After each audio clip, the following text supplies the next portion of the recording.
This is a sew along I have wanted to make for such a long time because this is probably one of, if not my favorite sewing pattern. I've talked about it so many times on my channel, and it's actually the very shirt I'm wearing, which is Simplicity 9538. Let's sew.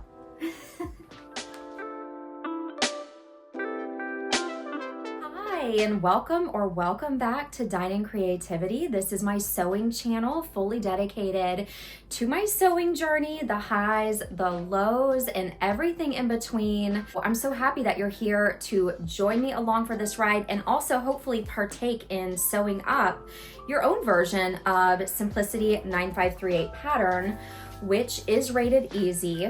I'll go ahead and share the suggested fabric types with you in the event you consider and want to make this particular pattern. But the suggested fabrics are cotton types, linen types, challis, gingham, calico, and dotted Swiss. So as I already shared, I am wearing one of these tops that I made. I've actually made 5 of these shirts at this point, but they just never get old. They are so effortless, so good for everyday wear, whether you're going grocery shopping, going to work, depending on the fabric that you use, taking the dog out to the dog park. I mean, it's just an everyday shirt that can be dressed up or dressed down. You put it on, it's effortless, and you're good to go. I'll definitely go ahead and share a couple different versions I've done so that you can kind of get a visual. Sometimes I feel like that's easier to see a finished product and decide if it's a garment that you would actually want in your own closet or wardrobe. This was a crepe de chine version I made. This fabric is from Mood.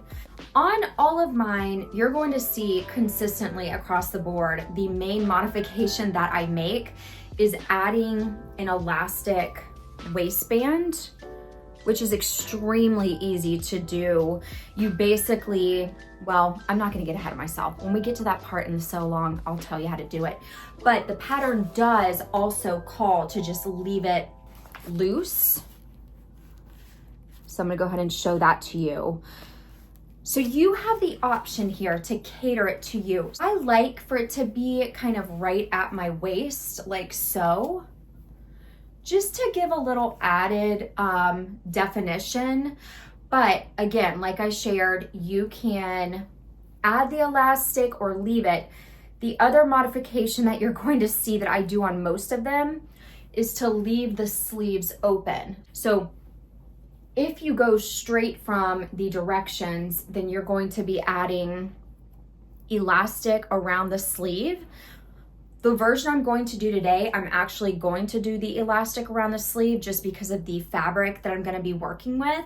I think it'd be really cute. But then, as always, I have my elastic waistband inserted in here as well. With the elastic waistband, you have multiple options. You can use a 1-inch elastic waistband, you could use a 1/4 inch, or in this black top version that you just saw, I actually did a combo. I had only enough elastic to use a 1-inch around the whole circumference.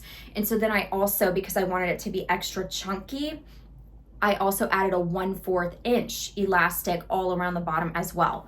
So the options for modifying to suit your needs and your desires are truly endless. Then last but not least, this was, I think, one of the first versions I ever did. It was this really pretty pale, lightweight cotton fabric, also from Mood. And as you can see, I mean, even in one of the earlier versions, I think there's lipstick on it, but it is clean. I don't know where that came from, but I noticed that it was really blousey, and so I actually just added some seams to take it in because it was pretty large on me. Last but not least, before we get into step 1 of this pattern, is I really encourage everyone to take a quick peek at the finished garment measurements because this top has a lot of fabric involved in it. And so you may find that you need to cut out a size or 2 smaller than what you usually do.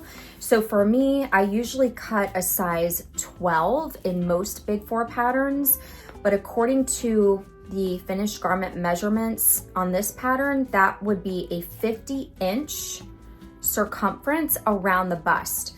Okay, so of course you're gonna insert your elastic, which really makes it really prettily gathered, but for mine, and I'll just share, I'm trying to see what size I usually cut out.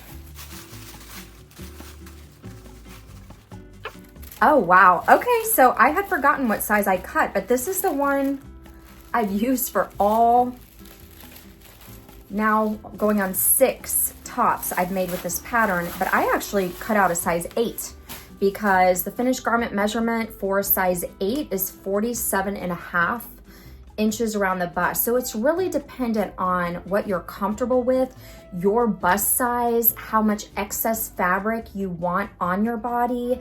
I find that even considering, are you gonna do the elastic band at the bottom? Are you gonna leave it open? Because that is going to be quite a bit of fabric if you are going to leave it open. So I'm only sharing that because everyone has a different style, a different comfort level, and a different preference.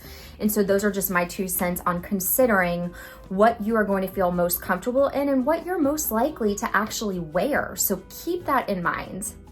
Also, I just want to share with you guys, I don't know if you remember, but if you are a returning viewer, you might. I worked with MSBLUE, the jewelry company, a couple months ago, and this is one of the necklaces that they gifted me to discuss on my channel.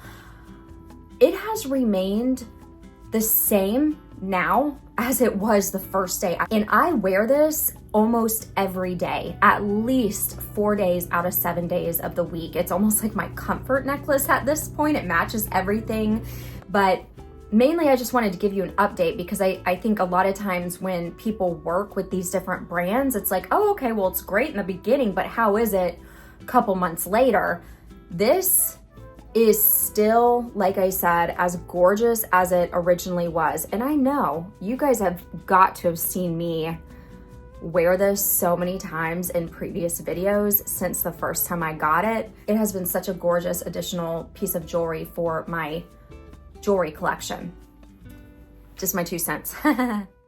Let's get to the sewing. All right, first step is let's cut out those pattern pieces according to the size that you so desire, and then run a warm iron over each pattern piece to get out all those lumps and bumps, to have a nice, concise way to place them on your fabric and get accurate sizing. Something else I forgot to mention is, well, number one, I'm a short lady with a short torso, and so I typically always have to take off a significant amount of the bottom of these big 4 patterns. So there will be a line here on the pattern where it talks about here a 1 1/4 inch hem is allowed. I've actually had to really take off probably 4.5 inches right here to get this to hit me on my body where I want it to hit. So the thing that to remember is that this portion up here at the top, this is actually the top of your garment, okay? And then we're gonna attach the sleeves over here on this side. So if you also need to hem your pattern piece or make it shorter, if you know your current measurements on how long you want this thing to go, just make sure that you go ahead and you can adjust your pattern piece according to how you want yours to look. So the fabric that I had chosen quite a while back from Joann's was this beautiful, pale yellow taffeta, okay? I really want to make a little bit of a dressier version of this top, and this just caught my eye. Last chance section, you know, you gotta love it. And this was probably, I don't know, like a couple months ago that I've been holding on to it, but it's gonna be perfect for the summertime. I am envisioning it. I have these same green shorts. I have them in black. They're tinsel and they're from Banana Republic. I think they always have them come back in stock, but they are my all-time favorite shorts. I'm not sponsored by them. I just am a huge fan. But I definitely can see myself wearing this with the black shorts, some cute lace-up flat sandals, but that's just kind of where my head's at. I tend to sometimes, unfortunately, pick pieces that are really basically the same on either side, but don't worry, today you will be able to see, I will make sure you can see how I'm doing my narrow rolled hems and sewing this baby up. But yeah, this is the fabric I'll be using. Gotta love a pale yellow for the summer. The next step is to go ahead and cut out all of your fabric, ensuring that you're cutting the front and back pieces on the fold. There are 4 pattern pieces total for view A, which is the view I'll be sewing. The sleeves on this pattern are meant to be kind of tiny cap sleeves really, and I tend to like a little bit longer of a sleeve, so all I do is just add about 2 inches or 1.5 inches to the bottom of the pattern piece when I'm cutting out my fabric. Now, as you were cutting out piece 4, the gusset, if you were wondering what in the world is this thing, you are not alone. The first time I ever sewed this up, I went down the tutorial rabbit hole, actually the search for how and what is a gusset.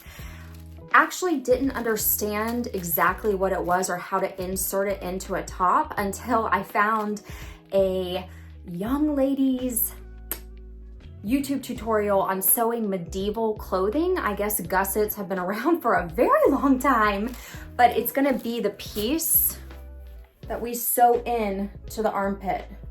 I know that's not very flattering, but I just want to show you just so you have a visual of what this is supposed to be. It's basically a triangular piece that attaches the front, the back, and the sleeves together. So I'll make sure to definitely spend some good time on that. All right, so what I'm doing, I'm just going to the directions right now to start with step 1. Okay, we're gonna pin our single notched edges of the gusset to lower edges of sleeve, matching the small and large dots. We're gonna stitch between the large dots, pivoting with needle in fabric at small dots, back stitch at large dots to reinforce the seam, and then we're gonna press the seam open. So let's get to it. So the 2 pieces that we are gonna be working with right now are piece 3, which is our sleeve, and then piece 4, which is the gusset. All right, it actually usually trips me up for a second when I pin this in, so I wanna make sure I'm giving you all the correct information here. This still, to this day, is a bit of a brain twister for me. You would think it would be intuitive at this point, but it still kind of trips me up. All right, so if I can recall what I did last time, because it gets easier every time, I go ahead and, because I know the sleeve, we're gonna end up sewing it on like this, attached to our bodice front and back pieces. I'm gonna go ahead and fold it because what we're paying attention to are not only the notches, but these circles, which are gonna kind of guide us on what we need to be doing. This will be the side that I've already shared will be pinned to the bodice, this right side right here. This is essentially our sleeve over here, okay? Our sleeve opening, I should say. I usually, when I do this, I try to keep the pattern pieces really close by, again, as a guide. What we're going to end up doing is taking our gusset piece for our first step, and we're just going to pin it with our circles matching up, our 1 notches, single notches, and our large circles. And I'm doing French seams, so if you are doing it the regular way, it's going to be right sides and right sides together. If you're gonna do French seams, we are going to have it so that wrong side and wrong side is matched up. Pin pieces in place. All right, so you might be thinking, well, I folded my gusset. Now what do I do with the folded piece? Okay, so your gussets should at this point look something like this. All right, it's folded, it's pinned. I go ahead and just do these steps together. We're gonna come up and pin the other side. Go ahead and just pin it. But your gusset should really look something like this. We've got our opening that will be pinned to our bodice, and I think a visual would help here. At the end of the day, this is a gusset folded halfway, all right? Not much to it, but man, did this thing trip me up for hours when I first sewed it. So the opening, like I said, the opening must be attached to the bodice front and the bodice back, because I guess it's just a little, you know, extender type piece. It really, you know, it's cute. I don't really notice much of a difference with it, but I like it. It's just a nice little added skill to have. But I hope that this helps to kind of show what we're working with. This was the first time I didn't know how to do French seams at this time. So I did just a zigzag stitch, but nonetheless, that's what I did. Today I'm doing French seams. So I am pinning the wrong sides of the fabric together first. But if you are going to do a zigzag stitch or finish it with a serger, you need to go ahead and just pin it with the right sides together. Our next step is to go ahead and sew between the large dots, and then we're gonna pivot. So you'll pivot here at the seam and sew between these large dots as well. Also, don't hesitate to go ahead and do your other sleeve and gusset and get them pinned up, and then you can sew both of them at the same time. Form your own little production line where you just are knocking out both sleeves at the same time. One last frame of reference before you start sewing. This is what your 2 pinned sleeves and gusset should look like. You're gonna sew straight down here, pivot, and then you're gonna sew here so that all of that is sewn, and then sew right here.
Once you get your sleeves sewn, they should look something like this when they're kind of laid out in this manner, almost like a crown that you would put on the top of your head.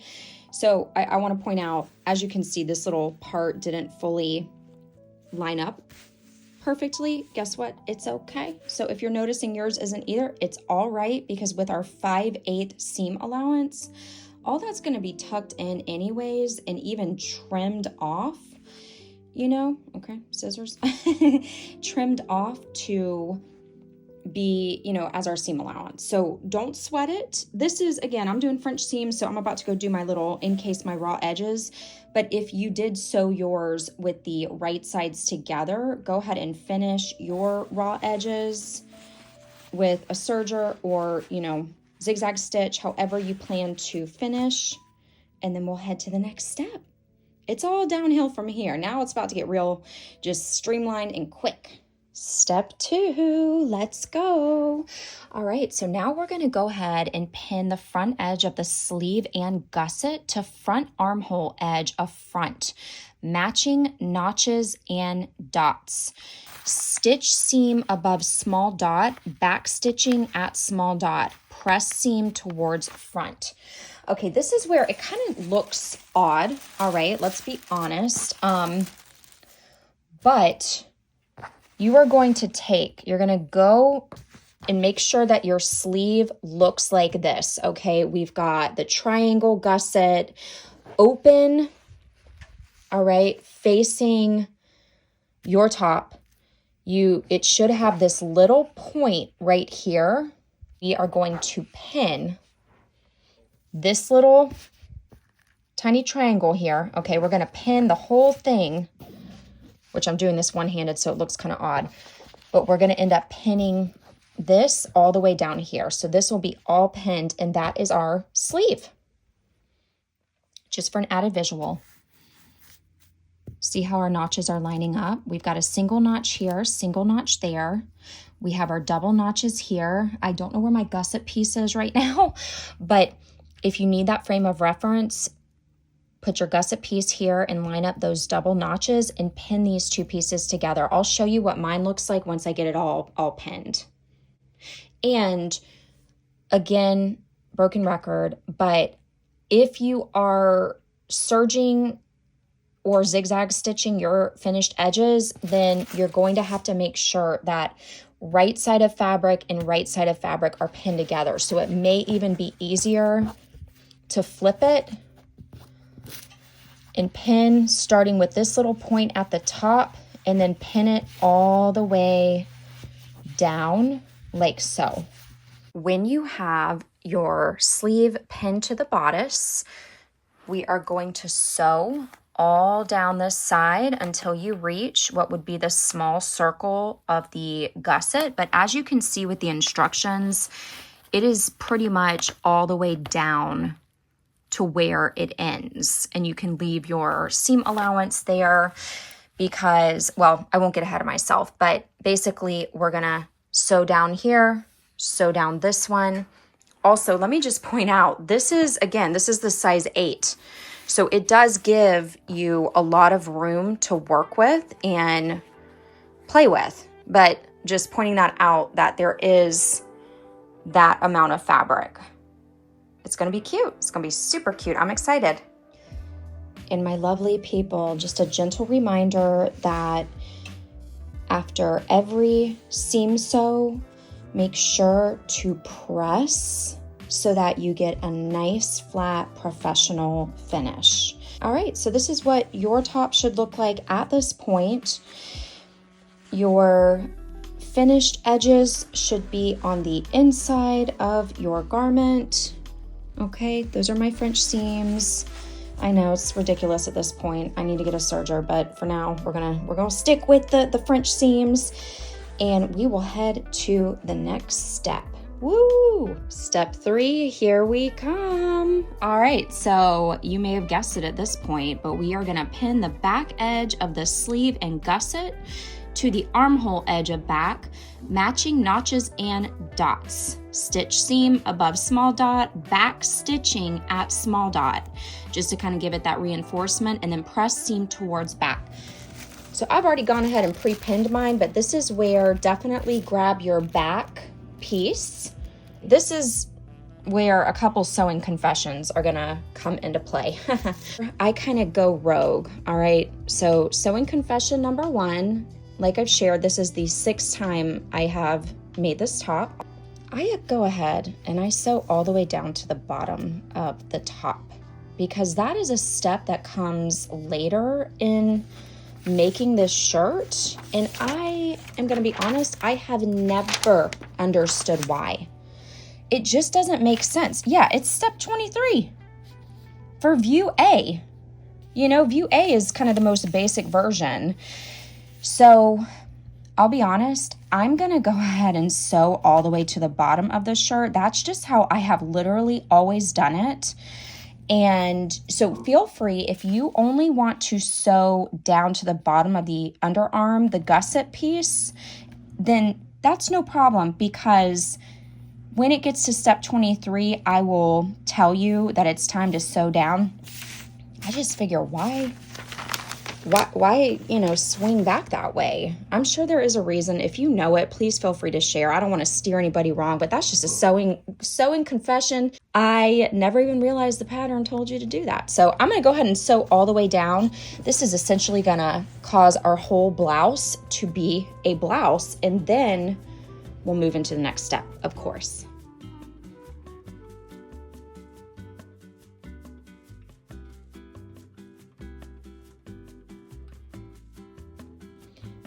Once you get those previous 2 steps done, your gusset and your sleeve should form this beautiful diamond shape.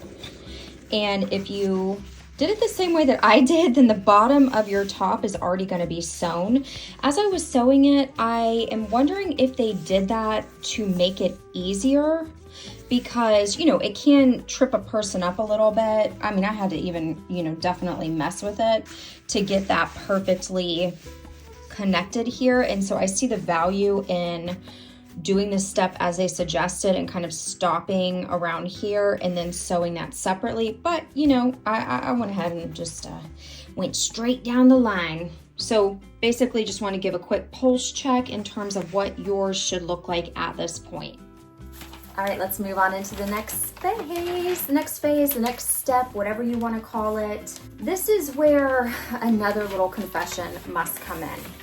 As I've shared, I've sewn this top up many times, and I don't know why I never did it this way. I honestly never even read the instructions to see that you're actually supposed to use bias tape around the top. So step 5 is to form your casing. I'm going to tell you what the directions say first, and then I'll tell you how I've always done it. So depending on which one you want to do, it's up to you. But they tell us to open out one side of the single fold bias tape, and with the right sides together, pin tape to neck edge, having crease 3/8 of an inch from the raw edge, and turn under the ends at one back shoulder seam. Basically, and I'll pull my camera down here, you're gonna wanna take your bias tape, and we are gonna put the bias tape all around the neck to the front and the back. But you're gonna wanna leave about a 1 inch or 1/2 inch opening in terms of not sewing it down, so that we can loop our elastic through it. However, okay, and I just gave myself a skincare facial, so I'm not wearing any makeup, letting my skin breathe. So the way that I've always done it is I just create a narrow rolled hem all around the top. Maybe, again, okay, I didn't even know about this bias tape thing. I'm keeping it real with you. So this is where, if you're more comfortable with bias tape, please feel free to use the bias tape. And remember, you're gonna go all around the edge.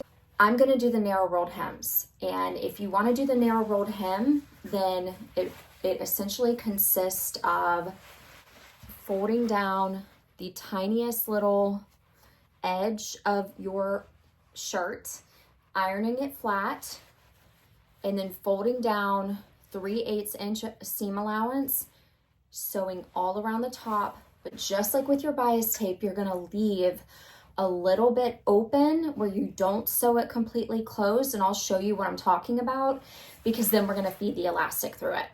So let me know which method you end up doing, and we'll kind of go from there. If you don't know how to attach a bias tape to the top, I'm gonna attach my favorite tutorial for that from Professor Pincushion in my description below. So definitely check that out and go from there. I'm excited, this is gonna be really cute.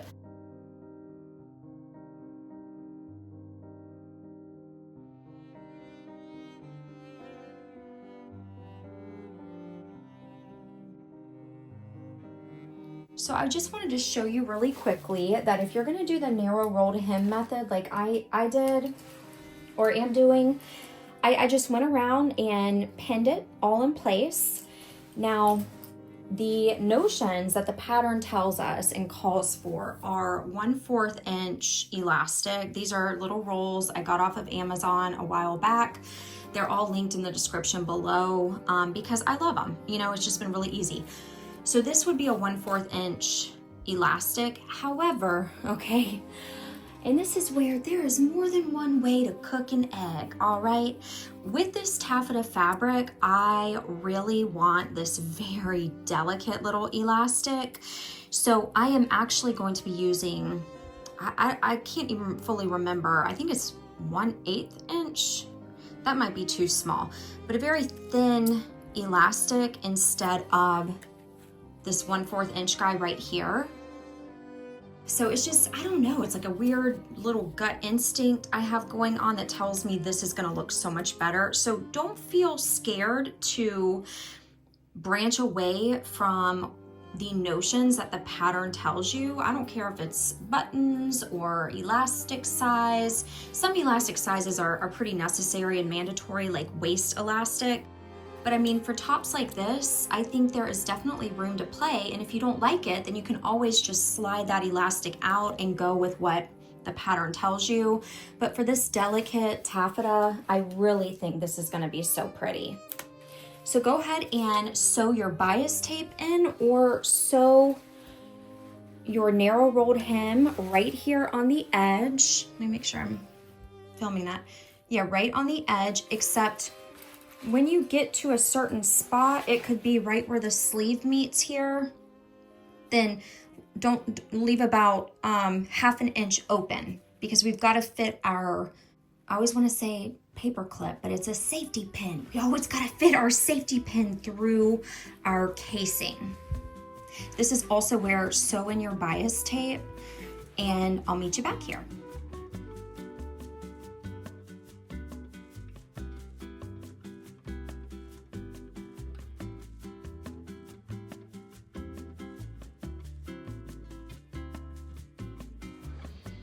At this point, you should have your bias tape gone ahead and sewn around the perimeter of your top, or have your narrow rolled hem with the one little tiny section that you left open that we're gonna go ahead and put our elastic piece into.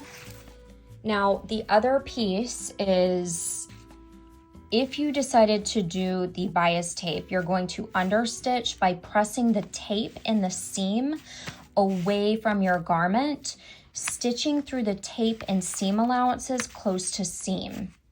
I'm gonna probably try to find a good understitching tutorial video to link, because I know that that can be a little confusing, and apologies for not doing that step and showing it to you, but I will in a future video, I promise.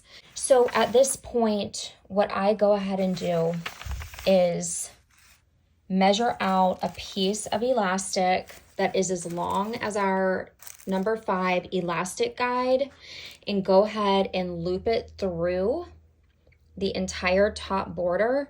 Then we'll go and finish figuring out the bottom of this top, whether you want to do the elastic that goes in the bottom, or you want to leave it open and free and just do a narrow rolled hem to finish it. We're almost done. See, I'm telling you, once you get this top going and you get that gusset inserted, it is so much fun. This pattern brings me so much joy. I love it so, so much. So you're gonna attach a safety clip to one end, small enough so that it'll fit through your casing that you've made, whether it's with the bias tape or a narrow rolled hem. And then I always attach a clip at the very end, because I wanna make sure that the elastic doesn't get lost or accidentally pulled through, and then I have to pull the whole thing out. So put some kind of thing at the end to secure it, and we will go ahead and lace it through. Once you get your elastic all around the top of your top and it's gathered, and you think that it is going to be the tightness that you so desire, then go ahead and do not forget to sew that opening closed. Remember near the beginning of the video when I shared, I would remind you when we got to step 23, which is the part where you need to sew the sides of your top together? Well, we are officially here. So if you have not done so already, make sure to sew the sides of your top together and finish those seams. Let's go ahead and do our first fitting. So now is a great time to go ahead and try the top on and see what you think about it. Notice that I have left the sleeves undone. So if I would have followed the directions, it would have told us to go ahead and insert the bias tape and the elastic, but I just really wanted to wait and see, you like my fuzzy socks, kind of see how the shirt was turning out. And I'm gonna be very honest with you, my whole plan may have changed. I feel like out of the 6 tops I have done, this is one where I may just leave the bottom loose. I mean, it's so gorgeous. And in fact, I may even just leave the sleeves loose. This is completely in opposition to what I had thought I would, but just goes to show sometimes once you start working with the fabric, this is my first time working with taffeta, that it can completely change what you had thought you wanted to do. So this is what I have so far. There's my face. Yeah, this is what I have so far. And what are you thinking about yours? Are you going to add the elastic around the sleeve? Are you going to leave the bottom loose? Do you want to add the little elastic cuff? I don't know. I might still cuff the bottom because I do like the definition at the waist. I mean, I feel like it is a lot of fabric if I don't.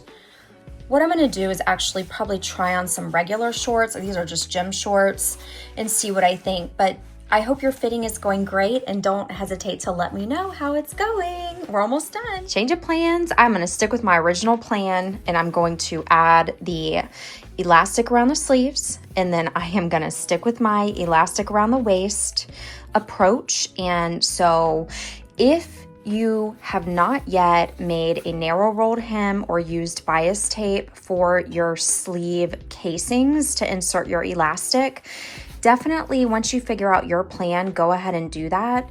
If you decide to omit the elastic casing around your sleeve, you're just going to do a narrow rolled hem. I guess you could use bias tape, but I think honestly all you need to do is a narrow rolled hem. Now, when it comes to the bottom, and I'm going ahead and just sharing all of this so that you can finish your garment the way that you want to. This is the final step here, is to hem the bottom. So the final step, press up hem on lower edge of blouse. Press under 1/4 inch on raw edge, stitch close to inner pressed edge. So you're going to do a narrow rolled hem, just a cute, pretty little narrow rolled hem on the bottom. Here is the alternate option, okay? Not to throw a monkey wrench into anything or add confusion. If you're going to add elastic around your waist like I am, now is the time to figure out what size elastic you want to use. Yeah. I don't think there's a wrong choice unless if you're looking for a hardier band, then you're going to have to adjust and make sure it's not going to be too short for your liking, the blouse.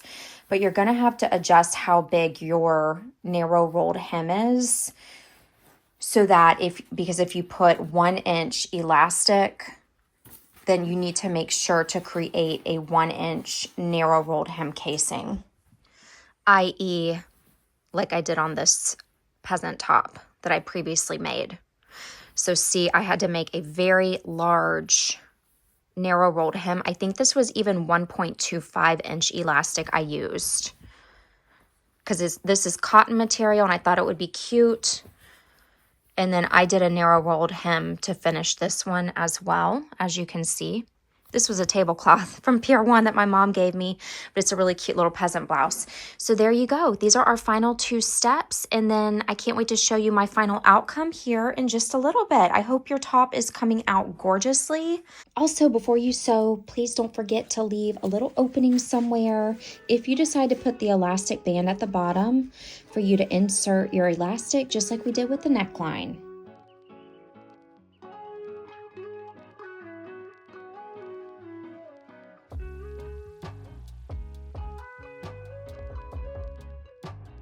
And there you have it, sewing up one of my absolutely favorite patterns, Simplicity 9538 1940s vintage peasant blouse top. I hope you enjoyed your final version and product. I would love to hear what you decided to go with, the different finishing techniques, the bias tape versus not bias tape. But overall, I'm really happy with how mine turned out. As I shared in the beginning, this is my first time ever sewing with taffeta fabric. And so I'll really quickly share my thoughts on it that I just learned. I found it to be very easy to work with. It very much cooperated with me. It took to a hot press. I mean, I wouldn't leave an iron resting on it for more than 30 seconds, but it definitely can withstand the heat and really created some beautiful narrow rolled hems that were easy to sew. With this top, my version, there were several steps I did not film because my goal was to try to get this video under 45 minutes because my tutorials are so long. I just wanted to see if I could do it, and I think I may have accomplished it. Time will tell. So I omitted some of the behind the scenes stuff that I was doing, but I ended up having to take off about 2 inches around the circumference of my entire top because the taffeta, I quickly learned, okay, again, first time working with it, it doesn't have the same kind of drape as other fabrics, cotton, crepe de chine, things of that nature, which that's obvious. But of course, when I went to sew this version up, I noticed that the fabric created a little bulky donut, okay, around my midsection, that it was just a surplus of added fabric that was not necessary. So I hemmed it and then added my 1/4 elastic band at the bottom, and I'm super happy with it. My main goal was to, in working with taffeta in particular, make this an everyday top. I don't want it to be limited to special occasions or a special night out. I want it to be something that I can throw on with a pair of linen blend shorts and be good to go, or a very cute maxi skirt like I have it styled now. That I picked this up when I went shopping with my mom. There were a couple pieces I couldn't resist, y'all. I had to get them. So my main goal was to create a taffeta peasant blouse top that could be something I wear every single day. Taffeta, I believe, can start looking real over the top real quick. And so the main word I kept in mind when sewing this up was understated. Just understated, elegant, effortless, easy. Now, one final additional thought, okay? And this is just something I was thinking about. I think taffeta, the climate that you live in, should definitely be considered. This is a lightweight taffeta. It really is. I truly am obsessed with the outcome. But in thinking about the 2 other states I have ties to, Virginia and Florida, where both states get so humid, you start perspiring walking 10 feet to your car. I think the taffeta would maybe not fare the best. At least I'm envisioning myself back living in Florida or Virginia, wearing this taffeta top, maybe at night, but I don't think I would wear it around town during the day in the heat of summer. This may be an over-analysis of this fabric, but I just want to put it out there because, you know, I'm going to Florida again soon. I will not be bringing this because it's going to be in one of the hottest months. Here in Southern California, it's going to be perfection. You know, it's so dry here and the humidity is pretty non-existent that I think it's definitely a drier climate kind of top. Hopefully that makes sense. Hopefully if you are a fellow Floridian or Virginian, okay, hopefully you get what I'm saying. I'm not trying to tell anybody not to sew up a taffeta top by any means. I'm just thinking about myself living in those 2 states and having to, oh my gosh, just how hot the asphalt gets, and then it's just so oppressive, the thick air. Not saying anything bad about my beloved Florida or Virginia, but just keeping that climate in mind. All right, so I have officially talked long enough, I believe. I hope that you're doing amazing. Let me know how your peasant top turned out if you decided to sew it up. I am super interested to hear, and if you love it as much as I do, and what modifications you ended up making with it. So make it your own. As always, I do hope you're taking great care of yourself. Happy creating and sewing, and be well.